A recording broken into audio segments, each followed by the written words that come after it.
Eclesiastés capítulo 4. Capítulo 4. La semana pasada escuché el audio de la enseñanza de Isaac y el capítulo 4 tiene este pedacito que son los primeros 3 versículos que son como una especie como de conclusión de los capítulos previos, de como el resumen o cómo Salomón cierra y llega como una conclusión después de todo lo que él nos vino diciendo en el capítulo 1, capítulo 2 y capítulo 3. Entonces vamos a leer el capítulo 4, versos 1 al 3 y vamos a estudiar lo que esto nos tiene que decir. Dice así, dice: entonces yo me volví y observé todas las opresiones que se cometen bajo el sol y vi las lágrimas de los oprimidos y no tenían quien los consolara. En mano de sus opresores estaba el poder y no tenían quien los consolara. Así que felicité a los muertos, los que ya murieron, más que a los vivos, los que aún viven. Pero mejor que ambos está el que nunca ha existido, que nunca ha visto las malas obras que se cometen bajo el sol. Entonces, Señor, te pedimos que abras nuestro corazón y nuestro entendimiento, que podamos comprender y entender las cosas que están aquí escritas y entenderlas de la manera correcta para poder aplicar y buscar la verdad donde tú la has dejado, Señor. Entonces, háblanos por medio de este texto, Señor, te lo pedimos en el nombre de Jesús. Amén. Entonces, aquí Salomón en el capítulo 4 ha estado como que en los capítulos previos tratando de buscar como una explicación a la vida bajo el sol. Esa palabra que Salomón usa mucho, como bajo el sol, que básicamente como describe la vida humana, la experiencia humana y lo que sucede en esta tierra, ¿no? Entonces, él está en una búsqueda, en una constante búsqueda de tratar de encontrarle el significado y el propósito a la vida. Y él nos contó de su experiencia, de cómo él fue tras cosas como la educación, la filosofía, la sabiduría, el placer, todas esas cosas. Y al final de cada una de esas áreas en las cuales él quiso como encontrar el propósito, siempre llegó a la misma conclusión: todo es vanidad, ¿no? Es como un callejón sin salida, que no hay propósito y no hay significativo. Es como correr tras el viento. Entonces, estos 3 primeros versículos del capítulo 4 son en cierta manera como una conclusión de los capítulos previos, ¿no? Esta constante búsqueda del propósito de la vida bajo el sol. Pero aquí habla sobre este sufrimiento y este dolor y esta injusticia que es parte de la vida humana, de la vida terrestre, de la vida de vivir en este mundo, porque aquí el verso del 1 al 3 habla de esta injusticia. Ese es como el énfasis de lo que él está observando. En el verso 1 dice: yo me volví y observé. Entonces eso habla de una profunda reflexión que Salomón está haciendo. Él está tratando de entender a la luz de lo que él ve, de lo que él estudia, del comportamiento de la gente, no en una universidad, sino en las experiencias diarias de la vida, ¿no? Como decía una persona, probablemente estas conclusiones Salomón las consiguió al visitar los cafés, ¿no? A donde va la gente a platicar de sus problemas, donde va a comer, donde la gente desarrolla su vida. Él empezó a ver como un común denominador en lo que era el vivir la vida bajo el sol. Y con lo que se encontró básicamente es que hay muchísima injusticia, ¿no? Él habla de la injusticia, de ver que en la experiencia humana la injusticia está más presente de lo que a veces pensamos, en la vida, en la política, en la economía. Entonces, él ve esa constante. La experiencia humana, la vida terrenal, está marcada por la injusticia. Esa es como su reflexión. ¿Cuáles fueron sus observaciones? En el verso 1 habla de la gente que está sufriendo. Esta gente que está sufriendo bajo el sol, dice que, el verso 1 dice que vio las lágrimas de los oprimidos, dice no tenían quien los consolara, dice en manos de sus opresores está el poder y no tenían quien los consolara. 2 veces repite lo mismo, de no hay quien los consuele. Entonces están bajo como la opresión de gente poderosa, están básicamente sin esperanza y sin ningún tipo de consuelo, ¿no? Eso es lo que él ha observado. Y también ha observado que el poder está en manos de estos opresores, o sea, gente que tiene mucho poder y que ha usado ese poder para básicamente oprimir a la gente, ¿no? Oprimir a las personas. Entonces, estas personas están sin esperanza, estas personas están sufriendo, están con dolor, y eso es lo que Salomón está viendo en la experiencia humana. Ahora, lo interesante es, al él ver eso, ¿cuáles fueron sus conclusiones? Y eso lo vemos en el verso 2 y 3. Dice, así que dice el verso 2, felicité a los muertos. Dice, qué curioso, ¿no? Felicité a los muertos, los que ya murieron, más que a los vivos o los que aún viven. Pero mejor que ambos está el que nunca ha existido. Entonces, qué interesante y qué curiosa la conclusión de Salomón, porque él básicamente dice que la idea es, mejor hubiese sido no nacer, ¿no? Que enfrentar este mundo cruel, ¿no? Así como que todas las injusticias que hay acá. Hubiese sido mejor no haber nacido. Esa es la conclusión a la que llega. Es mejor haber muerto ya, haber partido. Es incluso aún mejor no haber nacido jamás que estar sufriendo estas injusticias en este mundo. Entonces tú dices, bueno, qué raro que Salomón está diciendo algo así. ¿Será que realmente como que esta es su filosofía de vida o no? Realmente él cree que es mejor morirse que vivir. Y realmente si tú avanzas un poco más adelante en los capítulos siguientes, él en una parte se contradice, porque en el capítulo 9, verso 4, Salomón dice, para cualquiera que está unido con los vivos hay esperanza. Ciertamente un perro vivo es mejor que un león muerto. Ahí está. Entonces, obviamente, pues para Salomón es mejor estar con vida que haber muerto. Pero yo creo que en este punto, como a veces nos pasa a todos, Salomón está en un momento donde está tratando de interpretar lo que está sucediendo de un lado quizás muy emocional y muy pesimista, tratando de entender y buscar las respuestas de la vida. Y cuando estamos en un lugar, en una posición como esa, obviamente muchas veces como que nuestras conclusiones son erróneas, porque estamos tratando de interpretar la realidad a la luz de cómo sentimos que son las cosas y no realmente de acuerdo a la verdad.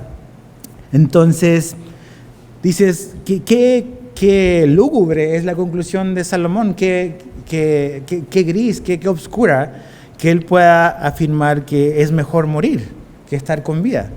Entonces, cuando pensaba un poco en esto, yo decía, cualquier persona que quita a Dios de la escena, la vida tiene un carácter y una connotación de pesimismo realmente. O sea, si no incluimos a Dios en la búsqueda de la respuesta de los problemas y sobre todo en la solución a los problemas, realmente no hay mucha esperanza para nosotros. Pudiésemos llegar a una conclusión como esta: la vida es un caos, la vida está completamente mal, no hay nada que podamos hacer, mejor, ¿para qué seguir viviendo? Mejor nos morimos. Pero esa afirmación de Salomón creo que es momentánea, es una reacción pesimista porque es una reacción emocional de él al tratar de entender la injusticia en este mundo, que efectivamente la hay. Vivimos en un mundo caído. El domingo pasado hablamos de que por causa de la justicia vamos a sufrir. Eso sería como absurdo, que por hacer lo bueno tengamos que sufrir, pero estamos en un mundo caído. O sea, hay sufrimiento desde la caída, hay sufrimiento, hay dolor, hay muerte. Entonces el sufrimiento y la injusticia es parte de la vida y Salomón llega a esta conclusión. Ahora fíjate el capítulo 4 de Eclesiastés, ahora del verso 4 al 6. Dice, he visto que todo trabajo y toda obra hábil que se hace es el resultado de la rivalidad entre el hombre y su prójimo. También esto es vanidad y correr tras el viento. El necio se cruza de manos y devora su propia carne.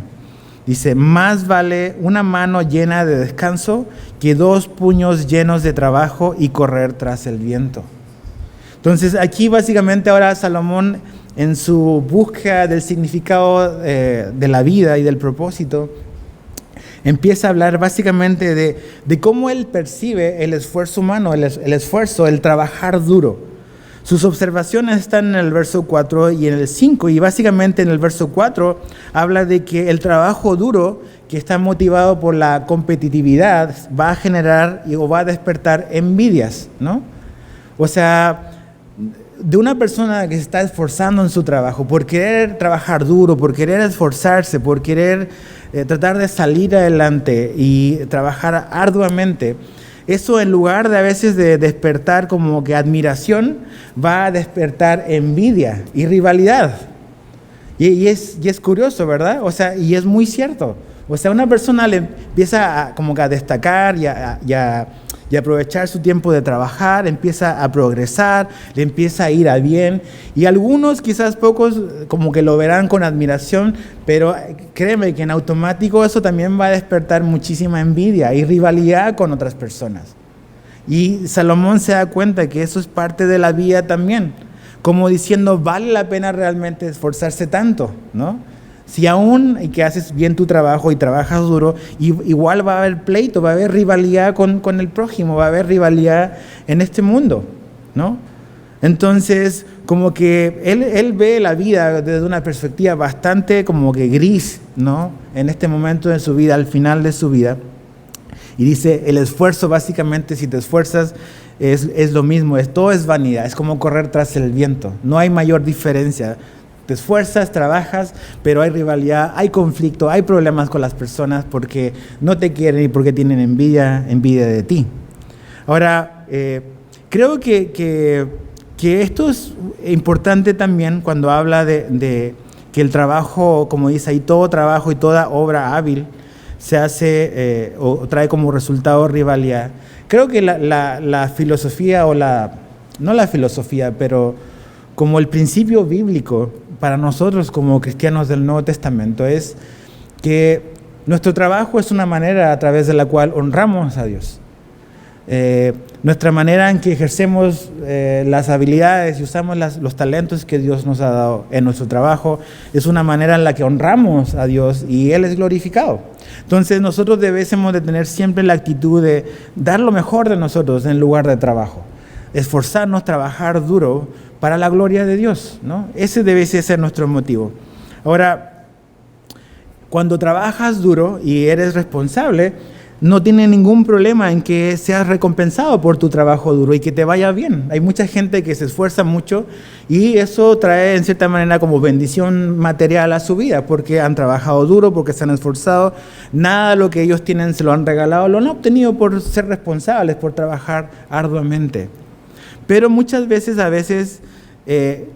esta mentalidad ahora de que a veces lo que produce un mal trabajo o lo que lleva a veces a eso es que no importa cuánto te esfuerces, y creo que va por lo que Salomón quiere decir, es a veces no importa que tanto te esfuerces, porque si tú te esfuerzas mucho vas a tener problemas y este que no se esfuerza nada va a terminar ganando lo mismo, ¿no?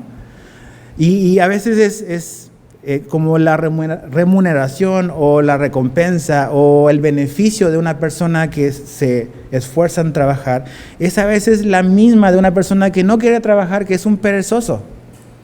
Entonces nada más está ahí como que mirando su celular, está perdiendo el tiempo y le pagan por eso. Y una persona que se mata trabajando a veces termina ganando lo mismo, ¿no? Entonces, creo que como cristianos debemos de entender que la Biblia nunca anima a la pereza en nuestra vida. Debemos como creyentes trabajar arduamente, porque es una manera a través de la cual adoramos a Dios. Y si ese trabajo duro trae que tú seas reconocido o recompensado o que traiga como que prosperidad en el buen sentido de la palabra, no tiene absolutamente nada de malo.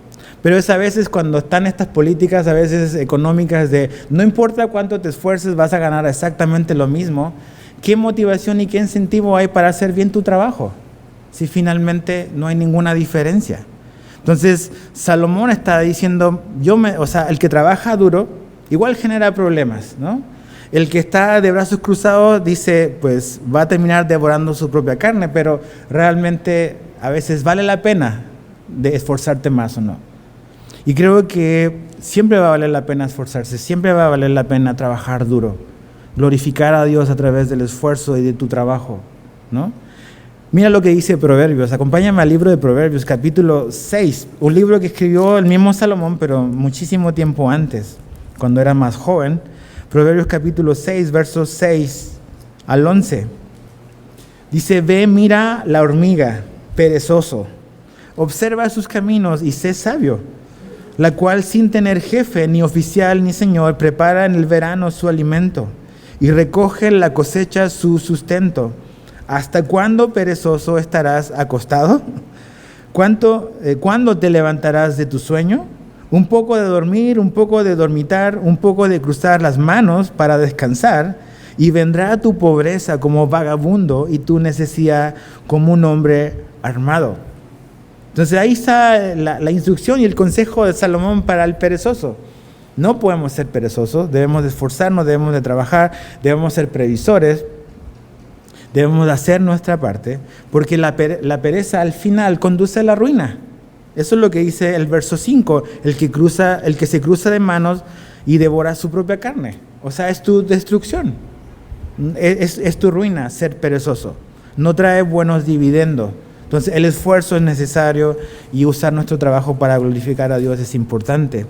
Ahora en el verso 6 dice, más vale una mano llena de descanso que 2 puños llenos de trabajo y correr tras el viento. Eso es sabiduría. ¿Okay? ¿Qué es lo que está diciendo Salomón? Es mejor tener lo necesario y gozar de paz que tener mayor ganancia y sufrir de ansiedad y cansancio. O sea, ¿de qué te sirve tener los 2 puños llenos? Y si vives con miedo, vives ansioso, vives con estrés, ¿de qué te sirve tener los 2 puños con cosas? Absolutamente nada. A lo mejor te va a dar un infarto del corazón antes. Entonces, y eso es tan importante. O sea, trabajamos duro, pero creo que aquí Salomón pone como un balance, ¿no? O sea, es mejor tener en una mano algo, pero tener el corazón tranquilo, que tener las 2 cosas y estar cansado y con temor.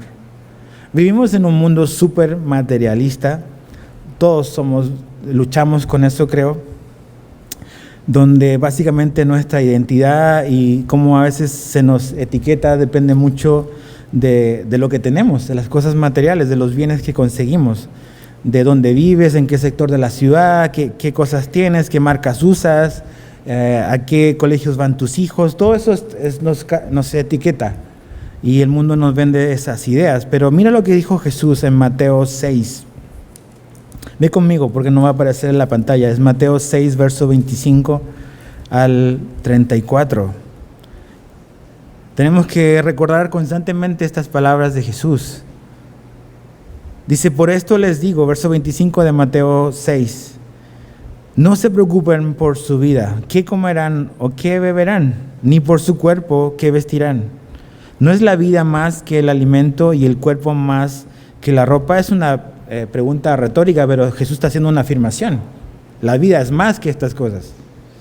Dice, miren las aves del cielo, que no siembran, ni ciegan, ni recogen en graneros, y sin embargo, el Padre Celestial las alimenta. ¿No son ustedes de mucho más valor que ellas? ¿Quién de ustedes, por ansioso que esté, puede añadir 1 hora al curso de su vida? Y por la ropa, ¿por qué se preocupan? Observen cómo crecen los lirios del campo, no trabajan ni hilan. Pero les digo que ni Salomón, el que está hablando, pero les digo que ni Salomón en toda su gloria se vistió como uno de ellos. Y si Dios así viste a la hierba del campo, que hoy es y mañana es echada al horno, ¿no hará Él lo mismo? No, dice, no hará Él mucho más por ustedes, hombres de poca fe. Por tanto, no se preocupen diciendo qué comeremos o qué beberemos o con qué nos vestiremos, porque los gentiles, o sea, los incrédulos, buscan ansiosamente todas estas cosas. La vida de un incrédulo está marcada por la búsqueda de estas cosas materiales. Eso es lo que dicta su vida. Es la razón por la cual se levantan todos los días. Lo dice Jesús. Entonces dice, los gentiles buscan ansiosamente todas estas cosas, que el Padre Celestial sabe que ustedes necesitan todas estas cosas. Pero busquen primeramente su reino y su justicia, y todas estas cosas les serán añadidas. Por tanto, no se preocupen por el día de mañana, porque el día de mañana se cuidará de sí mismo. Bástenle a cada día sus propios problemas. Entonces, Jesús le dice 4 veces, no se preocupen. ¿Por qué se preocupan? ¿Por qué? Porque ya desde ese momento, pues la vida de la gente contemporánea a los discípulos estaba marcada por casi las mismas cosas de nosotros. Somos o creemos ser lo que tenemos, ¿no? O lo que tenemos nos define. Y Jesús dice, no se trata de que lo que tenemos nos define. La vida no se trata de los bienes materiales. Entonces, por eso creo que cuando volviendo a Eclesiastés, esto de más vale una mano llena de descanso que 2 puños con fatiga, es muy cierto. Es muy cierto. Tratar de tener las 2 manos siempre llenas, Eclesiastés dice, es como correr tras el viento. Nunca lo vas a alcanzar. Nunca vas a tener suficiente. Siempre vas a querer tener más. Es una carrera perdida antes de iniciarla. Eclesiastés 4 del 7 al 8. Dice, entonces yo me volví y observé. ¿Te das cuenta? Él está buscando respuestas. Está observando, está analizando, está estudiando. No sé, está haciendo encuestas, no sé, pero está observando. Dice, y observé la vanidad bajo el sol. Verso 8. Había un hombre solo, sin sucesor, que no tenía hijo ni hermano.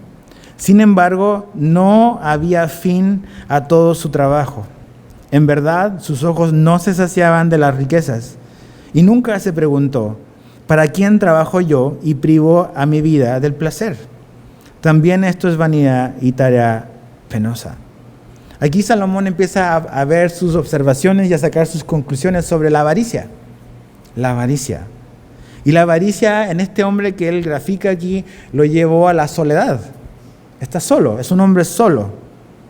Este es el perfecto retrato de un trabajólico, esta parte. Es un trabajólico. Esto tiene mucho que ver con nosotros hoy, ahora. Porque fíjate lo que dice el verso 8. No había fin a todo su trabajo. La Reina Valera dice, nunca cesa de trabajar.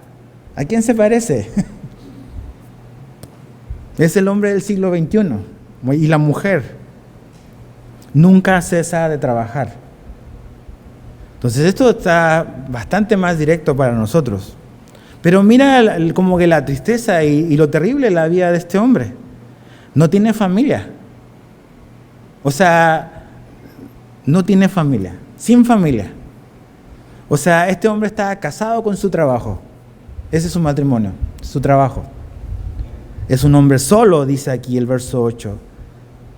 Segunda cosa, es un hombre sin contentamiento. O sea, es un hombre avaro, porque dice que sus ojos no se saciaban de las riquezas. O sea, nunca es suficiente. Siempre necesita más. Siempre necesita trabajar más, porque nunca está contento con lo que tiene. Entonces, sin familia, sin contentamiento. También es un hombre sin propósito, porque dice, ¿para quién trabajo yo? O sea, ¿para qué estoy haciendo todo esto? ¿Para qué estoy perdiendo mi vida como la estoy perdiendo? O sea, me he quedado absolutamente solo. No tengo perro que me ladre, ¿no? O sea, completamente solo. ¿Para qué estoy trabajando? ¿Cuál es el sentido? ¿Te das cuenta lo que pasa con nuestro trabajo cuando quitamos a Dios de la ecuación? ¿Para qué lo estás haciendo? Sin propósito. ¿Para quién trabajo yo? Pero no solamente eso. Me llama muchísimo la atención que este es un hombre que a pesar de que tiene mucho, no tiene absolutamente nada de gozo. Nada de gozo. Porque dice ahí, ¿para quién trabajo yo y privo a mi vida del placer? O sea, no ha podido disfrutar absolutamente nada de lo que tiene. De todo lo que ahorró, de todo lo que compró, de todo lo que guardó, no ha podido disfrutarlo absolutamente nunca. Y tampoco, lo terrible es, no tiene con quién disfrutarlo. Está solo. No tiene familia, no tiene esposa, no tiene hijos, no tiene absolutamente nada. Se quedó solo por su avaricia. Qué triste. Y así muchísimos hoy, hombres y mujeres, que están casados con su trabajo. que piensan que todo se trata de comprar algo nuevo, comprar, pagar eso. Y para vivir a un nivel de vida que no nos corresponde, tenemos que endeudarnos. Y eso significa tener 2, 3, 4 trabajos. ¿Cuál es el precio? ¿Cuántas viudas, cuántos huérfanos deja eso? Mira lo que Jesús dijo en Lucas 12. Lucas 12, versos 18 al 21, dice: entonces dijo, esto haré, derribaré mis graneros y edificaré otros más grandes. Allí almacenaré todo mi grano y mis bienes, y diré a mi alma, chécate, está hablando él solo, se habla consigo mismo. Alma, tienes muchos bienes depositados para muchos años. Dice, descansa, come, bebe, diviértete. Este es diferente porque ahora dice, ahora llegó el tiempo para disfrutar todo lo que me maté. Ahora sí, ¿no? Y no sabía nada de lo que venía. Pero Dios le dijo, verso 20, necio, esta misma noche te reclaman el alma. Y ahora, ¿para quién será lo que has provisto?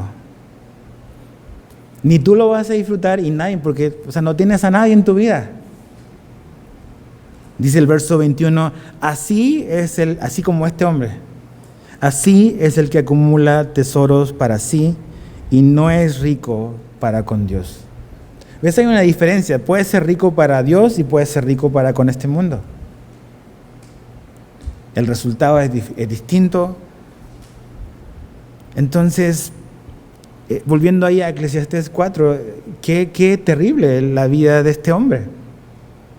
O sea, dice el verso 9, 8, también todo esto es vanidad y tarea penosa, o aflicción de espíritu, dicen otras versiones. La avaricia bajo el sol.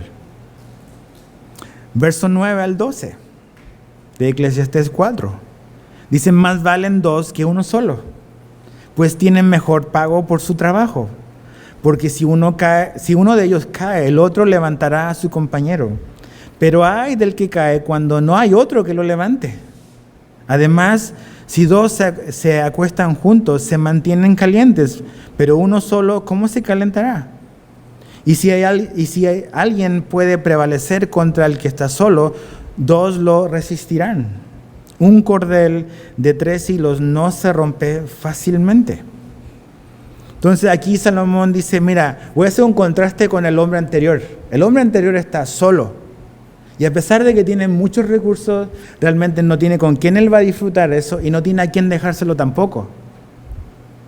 En cambio, este otro grupo de personas son personas que tienen la bendición del compañerismo, la bendición de tener otras personas en sus vidas.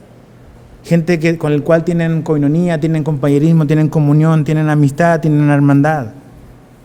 Es mejor eso. Y hace como que una clara explicación, porque en el verso 9 dice que realmente más valen dos que uno solo. O sea, siempre es mejor dos que uno. Dice que tienen mejor pago. O sea, hay mejor ganancia. Que uno está haciendo todo a que dos trabajen o que dos hagan cosas, siempre los resultados, los beneficios van a ser mayores.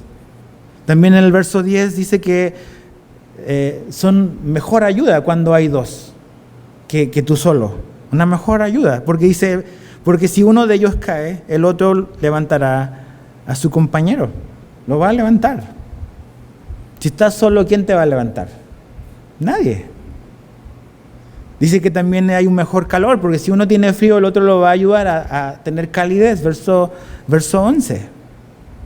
Y en el verso 12 dice que cuando son más de uno, cuando son dos, es mejor protección, estás más seguro. Entonces, es muchísimo mejor la vida rodeada de hermanos, de amigos. Esa es quizás la más grande riqueza que puedes tener, más que las cosas materiales.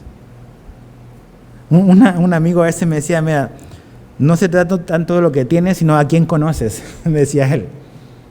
Tus contactos, ¿quiénes son tus amigos, los que te pueden ayudar? Entonces, es muy cierto. ¿Cuál es su conclusión de Salomón en esta sección? El verso 12. Dice, y si alguien puede prevalecer contra el que está solo, dos lo resistirán. Y dice, un cordel de 3 hilos no se rompe fácilmente. Este versículo siempre o generalmente lo escuchamos en bodas, pero este no es un contexto de boda. Aplica para un matrimonio absolutamente. Pero aquí Salomón no está hablando del matrimonio. Está hablando del hecho de que es mejor, o sea, 2 es mejor que 1, pero 3 es superior. 3 es superior. Entonces, es una bendición poder contar con personas en nuestra vida. Es una bendición. El ejemplo del hombre anterior es una tragedia, porque podrá tener mucho, pero está solo, sin esperanza. Aquí realmente es la bendición de poder contar con personas en tu vida que te van a ayudar y que van a estar ahí contigo cuando lo necesitas. Y esto es muy importante. Fuimos creados para tener comunión con Dios y comunión unos con otros. No fuimos creados para vivir en aislamiento y en soledad. No fuimos creados para eso. Cuando Dios cuando Él creó toda la creación, siempre iba diciendo, y vio Dios que era bueno, y vio Dios que era bueno. Todos los días, y vio Dios que era bueno. Pero cuando Dios hizo al hombre y estaba solo, ¿qué dijo Dios? No es bueno que el hombre esté solo. No fuimos creados para estar solos. Fuimos creados para tener comunión con nuestro Creador y comunión con unos con otros. Hebreos 10, 24 al 25. Creo que esto es también para nosotros. Dice, considerémonos cómo estimularnos unos a otros al amor y a las buenas obras. ¿Para qué tenemos comunión unos con otros? ¿Para qué venimos a la iglesia? ¿O para qué somos iglesia más que venir a la iglesia? Para estas cosas, ¿por qué tenemos que vernos? ¿Por qué tenemos que pasar tiempo juntos? Para estas cosas que dice Hebreos 10, para, como dice acá, estimularnos unos a otros al amor y a las buenas obras. Verso 25, no dejando de congregarnos, como algunos tienen por costumbre, sino exhortándonos unos a otros, y mucho más al ver que el día se acerca, el día del regreso de Cristo. Entonces, todos necesitamos la ayuda de otros, todos necesitamos tener relaciones significativas con otras personas. Se nos ha querido y por mucho tiempo se nos quiso instaurar esta política y esta idea de que solo es mejor, y no es mejor.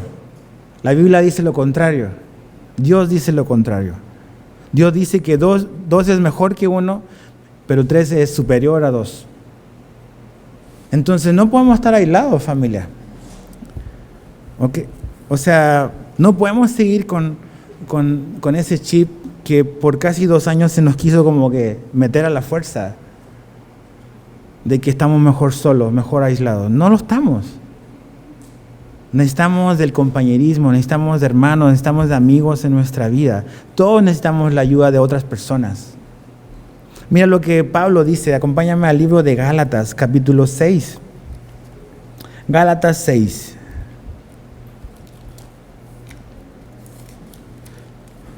Verso 1 y 2.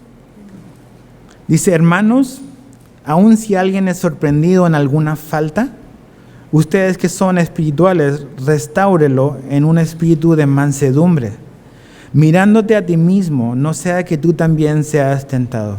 Y fíjate, verso 2, lleven los unos las cargas de los otros y así cumplan la ley de Cristo.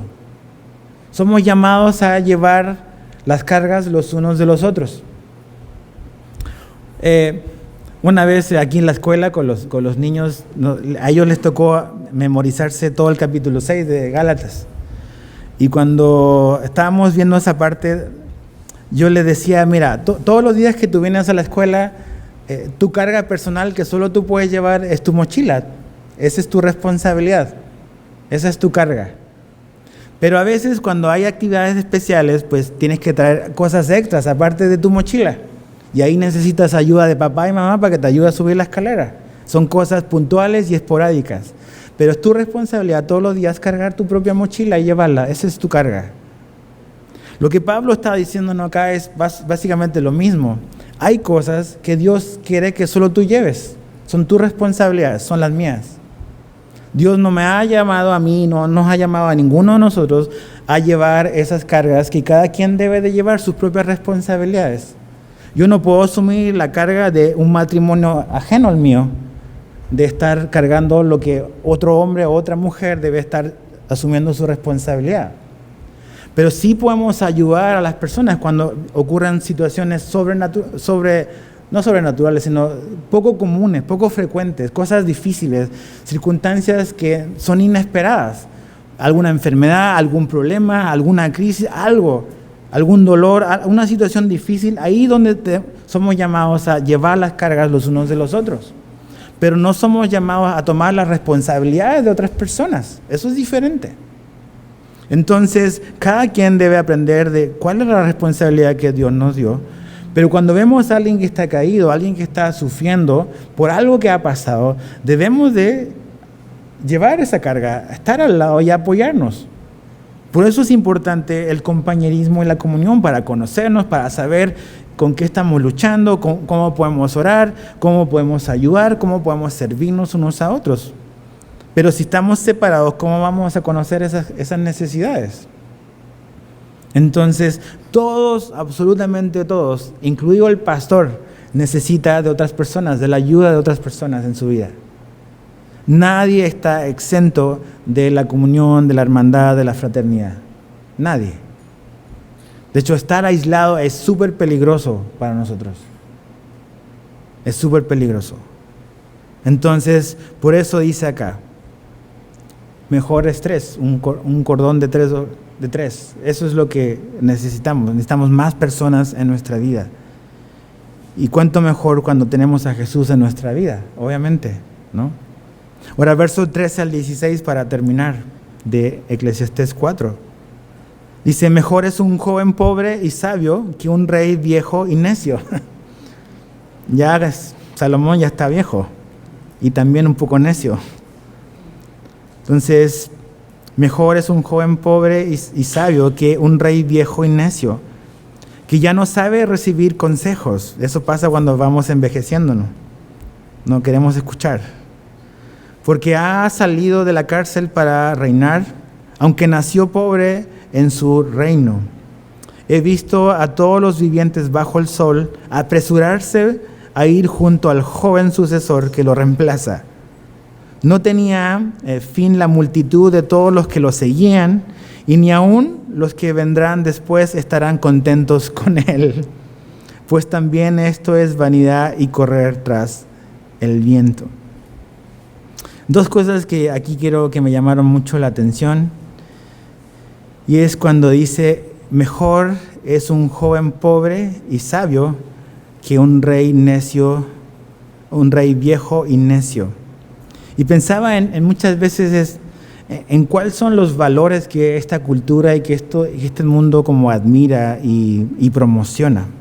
Creo que hoy en día, cuando habla aquí de un rey y habla de reconocimiento y habla de alguien nuevo, como este nuevo jovencito que está saliendo, creo que vivimos en una cultura donde hay una obsesión por ser popular y por ser famoso, básicamente.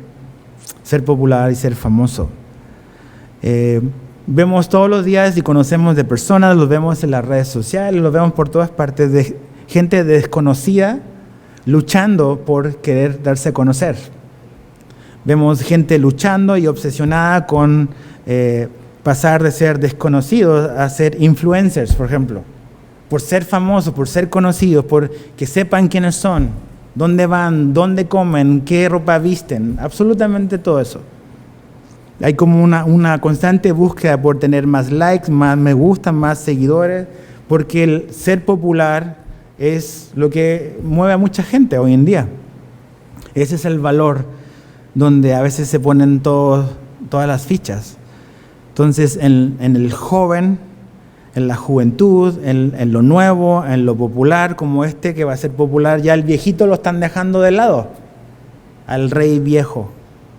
Pero realmente, ¿cuáles son los valores de Dios? Para Dios, más importante que la juventud, la fama o el estatus es la sabiduría. Porque dice, ok, no es pecado ser joven, no es pecado ser joven y no es pecado ser pobre. El problema es si eres sabio o no. Eso es lo que le interesa a Dios. La sabiduría. Entonces mucha gente quiere conseguir cosas por su edad o por su posición, cuando realmente Dios está más interesado en la sabiduría. Eso es lo que es importante para Dios. Lo segundo que veo aquí son como las palabras que creo que identifican mucho a Salomón, de lo efímero que es la popularidad y la fama y el estatus, porque dice, ahora como que todos están fascinados con el jovencito, ¿no?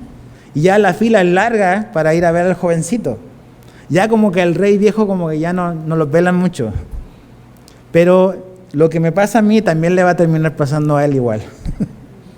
Ahora está de moda, pero todos vienen en caída, todos van a caer, todos van a perder la popularidad. Entonces, si yo estoy como que, esto creo que es lo importante, si yo estoy nada más, mi vida se trata de obtener un estatus, si mi vida se trata de obtener popularidad o ser famoso por cómo me veo, no sé, qué cuerpo tengo, si me veo joven o no, si me veo alto o bajo, o flaquito o gordito, si eso es lo que me mueve, o sea, es un camino peligroso.